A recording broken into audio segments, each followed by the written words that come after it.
За сайн байцгаана уу. Ялангуяа энэ нэг үзэж байгаа миний үеийнхэн за надаас жоохон баг зэрэг ах тэгээд арай нэг 5 10 дүү ийм хүмүүс бол энэ хамтлагийг аахаа гэд хамтлаг гэдэг те тэрнийг одоо сонсоогүй хүн бол байхгүй байх. Бид нэг оюутан байхад энэ дууг сонсоод бас тэр хүн одоо энэ дуучны шүтэн биширдэг юм уу гэсэн. За одоо энэ аахаа гэд энэ хамтлагийн энэ дуучин байгаа тийм ээ. Тэгэхээр энэ хүн өнөөдрийн мэдээлэл хийсэн байгаа юм л да. За тэгэхээр энэ мэдээлэлээ ямар шуухан мэдээлэл хийсэн бэ гэхлээр энэ нэг бидний одоо хүндэлдэг ийм хайртай дуучин маань нэг ийм өвчнөр өвцөн байгаа. За 65 настай ийм хүн байна. 59 оны 9 сарын 14-нд төрсэн ийм хүн байгаа. Маш гоё ийм томлог хоолойтой. Тэр дээд өнгөнүүдийг маш их гоё гаргадаг ийм дуучин байгаа. Тэгээд энэ аахан хамтлаг бол нэлээ одоо нэр хүндтэй ийм байж байгаа. Яг нь нэг хэсэг ингээд чимээгүй болсон. За тэгээд 2 3 жилийн өмнөөс одоо өөрийнхөө буцаж нэгдээд ингээ өөрийнхөө тоглолтуудыг хийсэн ийм одоо түүхтэй ийм гоё хамтлаг байгаа. За тэгээд энэ Наругийн хамтлагийн одоо дуучид бол мэдээж нэр хүндтэй бас дэлхийн хэмжээний ийм одод байгаа даа. Тэгээд гоцлол дуучин Мортин гэдэг хүн байдаг те. Тэгэхээр энэ хүн маань одоо хэдхэн цагийн өмнө одоо Паркинсон гэдэг ийм өвчнөөр өвцөн тэгээд эмчилгээ хийлгсэн гэдэг ингэж мэдээлэл цацагсан байгаа. Тэгэхээр энэ бол өвчнөө мэдээж 1 жил юм уу 2 жилийн хугацаатай нууцсан баг л та. Тэгээд эмчилгээ хийгээд ер нь дуу хоолойн гаргийн бусдад одоо энэ өвчнөр шаналж байгаа хүмүүс дурам зориг өгөөтэй хамтдаа энэ өвчний эсрэг тэмцээгээд ингээд мэдээлэл хийх шиг ингээд боллоо. За ер нь яг Паркинсон гэдэг энэ өвчин болвол одоо монголчуудын дунд бол харьцангуй хэцүү явцтай ихтэй хэдэн үе байдгийг бол бисаа хэлж мэдэхгүй байна. Яг хуу энэ гадаадад бол бас нэг цөөнгүү тохиолддог ийм өвчин байгаа. Би дараа нь Паркинсон өвчний талаарх ямар юм эмчилгээнүүд хийгддэг, яагаад үсээд идэг гэдэг талаар би дэлгэрэнгүй би хэлж өгье гэж ингэж бодож байгаа. Та нар мэдчих одоо Паркинсон өвчин гэдэг ийм салгалдаг ийм өвчин тийм ээ, ийм салгалдаг хөл гарна одоо нэгдлийнх нь ийм хүлээж хэрч явдаг ч юм уу, одоо царай нэгдлийн хэсэг нь ингэж доош ингэж татагддаг ч юм уу тийм ийм. За тэгээд ерөнхийд зарим янз бүрийн хэлбэрүүд байдаг. Тухайлх юм бол ийм нөгөө дуу хоолой нь алга болчдөг ч юм уу тийм ээ. Эсвэл тэгээд одоо хөдөлгөөний хувьд бол их хоцрогдолтой болдог. Нүүр нь ингэж унжиж сааждаг ч юм уу. За тэгээд дээрэс нь одоо хүнд ийм хэлбэрийн үед бол суугаад тийм хэлбэр шилжин. За тэгээд хөдөлмөрийн чадвар алдна. За тэгээд тэрнээс гадна ой ухаанд нь бол өөрчлөлт ордог. Яагаад гэвэл нөгөө хөдөлгөөний хариуцж идэг тийм мэдрэлийн эсүүдийн одоо синдрол гэдэг юм да. Тэрний одоо хүчил үйл ажиллагаагаа явуулах чадвар нь бол ингээ багаар ингээ алдагдаад байдаг ийм өвчин байгаа. За залуу хүмүүст бол өвчин яг залуу гэж үзээд байгаа нэг 50 ч юм уу 50-аас 70 хооронд бол харьцангуй залуу гэж үзэн шүү дээ тийм ээ. Тэгэхээр ийм хүмүүст хүрэх юм бол зарим хүмүүс нь болох юм одоо 2 3 жилийн дотор ингээд маш богино хугацаанд ингээ мууддаг тийм. Ингээд нас ордог ийм тохиолдол бол байдаг. За энэ нь болохоор жоохон тийм хэрцгий ийм явцтай гэсэн үг. Нилээ одоо ийм одоо тавшингүй ийм явцтай гэсэн үг. За зарим хүмүүс нь болохоор нэлээд удаан хугацаатай байдаг.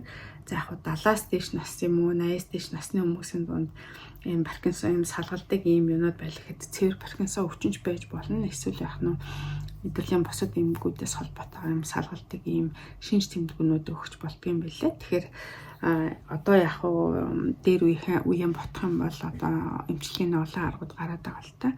Гэхдээ мэдээж бол төгс эмчилгээ байхгүй. Ийм одоо ийм л өвчин байгаа. Тэгээд эмчилгээний хувьд гэх юм бол яг эмнүүд янз бүрийн эмнүүд байдгийн. Тэр нь болохоор хөдөлгөөний одоо хадгалах гэсэн дээр салганалтын одоо бууруулах гэсэн тийм иймэрхүү эмнүүд байдаг. Гэхдээ мэдээж энэ нэмийг бол насан туршдаа одоо бүрэн идэрх ийм идэгдгүй ийм өвчин байгаа л та. Тэгээд энэ өвчнөр одоо эргэн тойронд яг Монгол тоход бол харьцангуй гайгүй л мэддгээс яад бол монголчуудын дундаж наслал харьцангуй одоо юу байсан болов гэж ингэж боддгийг. Одоо баг гэх юм уу та тийм ээ. Тэгээд залуу хүмүүсийн бол харьцангуй баг иймэрхүү байдаг байсан. Тэгээд наругт ирсэн чи ийм өвчнөр өвцөн хүмүүс байд юм лээ. Ялангуяа одоо эмээсэнд ажиллаж байхад ийм өвчнөр өвцөн хүмүүс ирж имээ авч яадаг бас их өрөвдмөр ийм санагддгийг. Яагаад тэгэхээр одоо манай нөхөр те өөрөө ийм ч хүн тэгээд өдөр болгон дасгал хийдэг, гүйдэг те. Тэгээд арх руу суудаггүй, тамхи татдаггүй. За тэгэл одоо эрүүл хоолдог те. Иймэрхүү өвчин. Тэгсэн чинь 2 жилийн өмнөөс жоохон тэнцвэр нь алдагдаад байсан. Тэгээд үзүүлээд ингээд яваад байсан. Тэгээд жилийн өмнө одоо 2 жил болох гэж байна. 2 жилийн өмнө ингээд маш нарийн шилгэнүүдийг хийдэм билээ. Тэгээ хийсэн чинь Паркинсон өвчнөд гэж гарсан. Тэгээ бид хоёр болохоор ингээд ширэнэ ард ингээд суучаал. Тэгэл юу яасан л та. Нилээ хүн түлээж авсан. Тэгээд маш их утгагүй. Амьдрал ингээд нэг оронгороо хөрвж байгаа юм шиг ингээд санагдсан. Тэгээ бид хоёр нилээ уйлсан. За тэгээд бид хоёр нэлээд дугаа суусан. Тэгээ одоо яах вэ гэж те. Тэгээд би тухайн үед уг дадлага хийгээд 2 сар болсон байсан. Тэгээ манай нөхөр уг нь бол яг тархиндаа хавдарч юм уу одоо уйлгаа ч юм уу болцсон байвал хаалгаар ингээл ахуулаад нэг дор ингээл идэх чинь тэгсэн чинь очиж би ийм өвчин тусах гэж гэдэг ингээд тэгсэн. Тэгээ бид тэр яг юунаас болчих гэл ингээл хайсан. Тэгээд яг хуу нэлээ одоо 2-3 үеийн дээр нэг тийм хүмүүс байсан ингээд сур гарсан л та. Тэг бид нар бол тэр хүмүүсийг бол тэрнээс болчлоо удмын шинжнартай боллоо гэж ингэж бодхоосоо илүүгээр яаж энэ өвчнийг даун тулах уу гэд ингээд юу ботсон. Тэгээ яг хоо энэ бол амар том хүн цохилт болсон. Яг тэгэхээр бид хоёр ч өөрөө юм ч хүмүүс болохоор ямар юм хүлээж байгааг бол мэдээд байгаа байхгүй юу. Тэгээд одоо яах вэ гээл хоёул ингээд бодоол байсан. Тэгээл ерөөсөө бол яг өнөөдрөөр л амьдрах хэрэгтэй. Бид нар ч бас их азтай би энийг олсон хүмүүс гэж ингэж боддог. Өдөр болгоныг инээд төртэй баяр жаргалтай тий.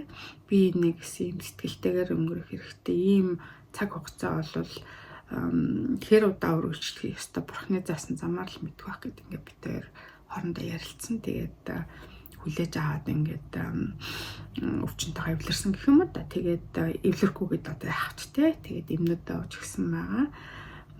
Би танарт нэг эмийн сав үзүүлээд байдаг штэ. Тэр нь болохоор ер нь бол яг хуу ийм байнгын юмудаг хүмүүс тийм савтай ахын бол хяналттай эмээ сайн зөв хэрэглээд ингэдэг боломжтой гэд байдаг тийм учраас уусан байгаа. Яг би болохоор нөхрийгээ дандаа юм уугаад татна жоохон хэцүү шүү ганцаараа. Тэгэхээр би дагаад эмнээс авчид би витамин уучдаг байхгүй юу. Тэгээд хоёлаа ингээ уучдаг. Тэгээд яг хуу мэдээж одоо сэтгэл засал гэдэг юм уу аваач гэдэг юм уу бурхан тангираас гуйдаг тийм юмнууд бол минийх бол нэлээд итгэвчсэн байгаа.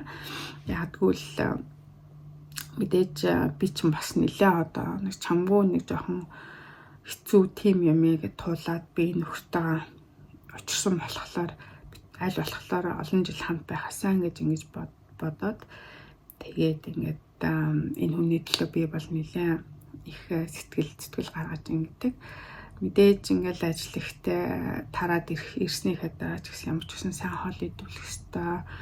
Ядчил ингээл одоо хайрч их жоох юмнаас эхэлдэг шүү дээ. Ер нь бол нурууг нь майжчих гэдэг юм уу, нурууг нь дарах гэдэг юм уу, ядарч байгаа үед нь ингээд тусал дэмжин би өөрөө ядарсан ч гэсэн орж ирэхэд нь ингээл айгүй ядарцсан орж ирдэг байхгүй. Орж ирдیں۔ Тэгэхээр би өөтнөстэй ямар ч байсан ядарсан ч гэсэн өнөөдрөх ажлыг дуусгах гэдэг чинь амар сайхан штэ гэл би ингээд айгүй айлхаар дэмжиж ингэдэ.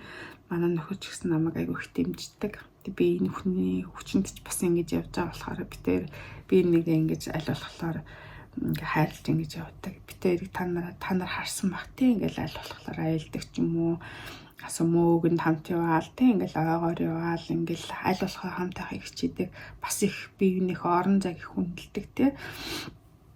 Нөхрийгөө хүүхдүүдтэйгээ уулзна гэхэд нь явуулдаг ч юм уу, найзуудтайгаа уулзаад 7 хоногор явмаар нэхэн явуулчихдээ. Тэгээд өөрөө бас нэг ганцаараа ингээд бас бодох тийм цаг хугацааг нь олоо гэж боддог. Ерөөсөө тийм хэрэлдэх тийм юм бол ер нь бол үгийн сангаас гарсан гэж хэлж болно. Яа гэвэл ер нь бол шаардлахгүй ч тийм ээ. Тий баг хэрэлж байгаа хин нэг нь гарч яваад чимээгөө нэлээд бодож буцаж орж ирэх нэг сайхан тий. Ийм байдаг. Тэгээд Манай нөхөр тэгээд энийг болсон. Тэгээд энд болохоор яг эмчилгээнүүд хийгдээ явж байгаа. Тэгээд яг манай монголчуудын хэл олон хүмүүстэй уулзчихсэн. Тэгэхэд тэд нэр юу гэж хэлж байгаа гэхээр өг тус сайн адил гэл манайхын монголчууд их хөргөстэй шар тус сайн адилжээ. Сүүлэн тосоор сайн яажээ гэл ингээл тэгжсэн.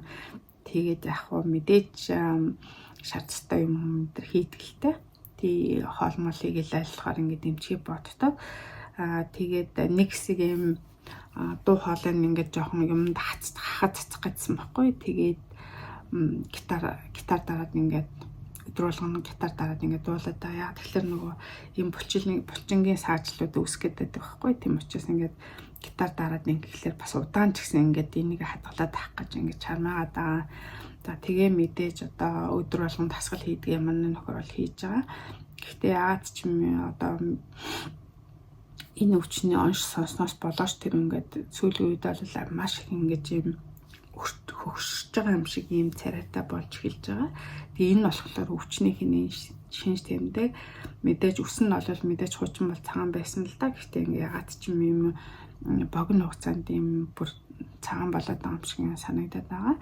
За тиймээ хамгийн гол нь бол сэтгэл зүй байгаад байгаа шүү. Тийм ээ сэтгэл зүйн хувьд бол маш сайн дэмжих хэрэгтэй юм шиг ингээд санагддаг. Тэгээд битэрийн аялаад танд намаа ингээл блог хийгээл төхрийн энтер харуулаад ингээл агааг бол гайх ажигласан байх яа. Тэгэхээр би эхний 5 жил ерөөсөө нөхрийгээ ингээд зураг мөргийг оруулдаггүйсэн. Тэгэл ерөнхий яг аяллахаа өөрийнхөө блог ингээ хийжсэн байхгүй юу.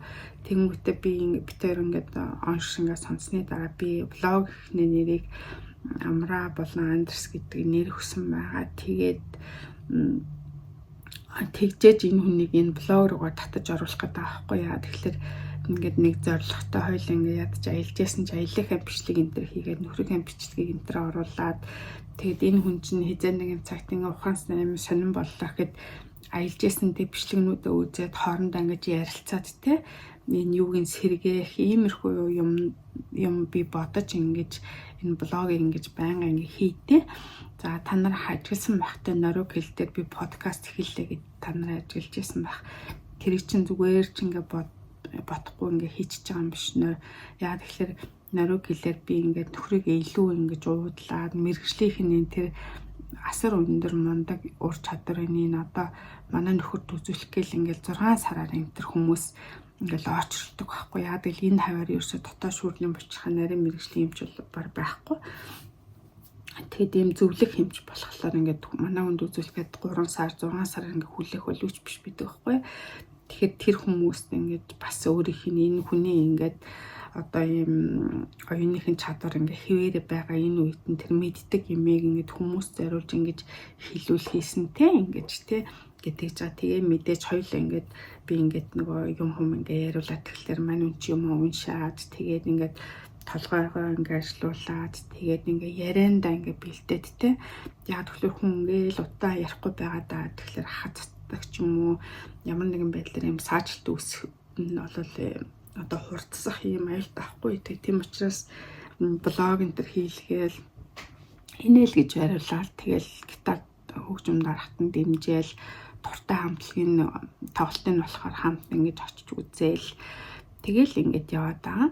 Тэгээд яг хөө тэгжсэн чинь юм нэг юу н хоолой нэх юм гайг болцсон. Тэгээд амар атстай. Хөлөө болвол ингээд чирээд ингээд явдаг. Тэгэхээр яг нэг ихлээр өндөр уулруу ч юм уу аялах их дуртай юм. Тэр нь жоохон хязгаарлагтаар жоохон онцгүй байгаа юм шиг. Гэхдээ яг бид төр ингээд айлхаар хамт явал ингээд явж л байгаа л да. Тэг би одоо машины жолооны курстэй тэнцэх хэрэгтэй байгаа. Яг тэгэхээр мэдээж би 5 жилийн дараа ч юм 10 жилийн дараа заавал жолоо барих хэрэгтэй болно. Тэгэхээр энэ яг тэгэхээр энэ одоо юутай хүмүүсийг одоо Паркинсон гэдэг юм өвчтөе хүмүүс чинь жил болгоно нэг жолооны юу гэж чадж гэнэ үгүй юу гэдэг ингээд бас сэтгэл зүйн юм нэг юм онцлогонд ингэж байнга оруулдаг байхгүй. Тэгэхээр мэдээж энэ хөдөлгөөний чадвар нь ингээд алдагдаад тэгээд сэтгэл зүйн юм юу энэ төр янз бүрийн өөрчлөлт гарах юм бол жолоон барих чадахгүй төвнөлгөө хураалгах шүү дээ. Тэгэхээр бид тэр үед нь одоо халааг нь авахд бэлдэх хэрэгтэй байдаг. хүн би ингээд хүмүүс залуучуудад ингэж хэлээд байдаг байхгүй юу. Ер нь бол хүн залуу байхдаа бүх юм ингээд наацах юмыг сурчих хэрэгтэй юм лээ. Би энд ирэхдээ бирсэм дугуйн чаддгүй, сэлж чаддгүй, машин барьж чаддгүй, хөгжим тоглож чаддгүй ч юм уу ийм байсан. Тэгээд одоогоор ч гэсэн чадахгүй л аа. Тэгээд ер нь бол тэдний юмнуудыг уг нь баг байхдаа сурах боломжтой сурчмаар юм шиг санагдсан. Тэгээ одоо би жолооны курст ингээд явсан байхгүй. Тэгсэн чинь жолооны курстээ бас ингээд юу яагаад одоо явдглөө. Бас л сайн яг унж мана шаргалтанд онол ингээд тэнцэхгүй байгаа. Тэгээд би ерөөсө болчдөг ч юм билүү гэж бодож ирсэн. Тэгээд гэвэл за ашиг гэж бодож ирсэн чинь цаанаас нь одоо амьдрал ингээд шаардчих шүү дээ тийм ээ. Хүний амьдралч ерөөсө таашгүй. Тэгэхээр би заавал энэ жолооны курсыг одоо сурах, одоо дуусгах шаардлагатай байгаа тийм учраас би илүү юм одоо маш сайн бэлдэх хэрэгтэй. За тэгээд мэдээж нөгөө нэг юм одоо битэрийн зорилго юу вэ гэхлээрээ одоо янз янзын ямар ингэж хичээж хоёлоо оролдож би энийг ингэ дэмжиж агаад одоо өвчнөө яг энэ төвшөнд нь ингээд барьчих байсан гэсэн юм юутайгаа. Тэг би ер нь барьчин л гэж бодоод байгаа. Ер нь мэдээж одоо энэ бол хязгаар шийдэхгүй. Гэхдээ энийг бол дамжуулахгүйгээр маш сайхан яг нэг төвшөнд нь бариад ингэ явъя гэж бодож байгаа. За тэгээд манай нөхөр болохоор дөнгөж оншоо одоо энэ уг нь бол хүний нууцыг чинь би ярих хэсгүй тийм ээ. Гэтэл яг хуу манай нөхөр дөнгөж оншоо сонсчод ажлынхан бүх хүмүүст хэлээд тэгээд хамаатнуудаа хүүхдүүдтэй хэлээд ингээ таньдаг хүмүүстэй бүгдээрэнд нь хэлсэн юм. Тэгээд мань хөө юу би тэгээд гэсэн аахгүй юу. Чи тэг яагаад ингээ хэлж үг гэсэн чинь би ер нь бүх юм нээлттэй байгаасаа л гэж би бодож ийн гэдгсэн. Тэгээд тийм болохоор нь би ингээд би та нарт энэ өвчний талаар ингэж ярьж байгаа. Яг үл энд бол ямар ч нэг нууц юм байхгүй. Тэгээд ер нь бол хүний амьдрал бол одоо зүгээр л үзэгдэл юм шиг санагддаг болсон. Тэгэхээр тэр үзэгдлийг те аз жаргалтайгаар аль болохоор хөнгөнөөр те тэгээд маш их хайраар тэгээд инээдээр амьдралаа баялаг байдлаар ингэж өнгөрүүлээд тэр үзэгдлийг дурсах юмтай аз жаргалтайгаар л ингэж явах хэрэгтэй юм шиг байна. Тэгээд юм чи их бас их сонирн байд юм байлээ шүү. Ер нь олоо гэж би ингэж бодсон. Тэгээд би та нартай өнөөдөр энэ хайртай юм нориогийн дуучны юмыг сонсоод гониг төрсөн. Тэгээд би бас нөхрийгээ бодоод бас жоохон баг зэрэг ингэж гониглсан. Тэгээд яг энэ талаар би ер нь ингэж ярьчи та нар ч гэсэн ингэж битэрэн блогийг үзэж байхдаа тийм ээ.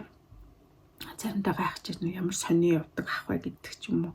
Энэ ямар сонин царай зүсний ямар юм гэдэг ч юм уу тэгж харж байсан биш магадгүй. Тэгвэл энэ хүн бол яг нөгөө нэг хүчнийх улмаас юм болж байгаа шүү гэж би ингэж та нарт бас хэлье гэж ойлгуулъя гэж ингэж батсан маа. Тэгээд блогтой хамт байдаг та нартай бүгдээрэнд нь баярлалаа. Эрүүлээ бол усын наадам үзнэ гэсэн Монголын үг сайхан үг гэдэг ч тийм ээ. Тэрүүгээр би та нартай хэлээд тэгээд эрүүлэнхийг хүсээхээр түр баяртай.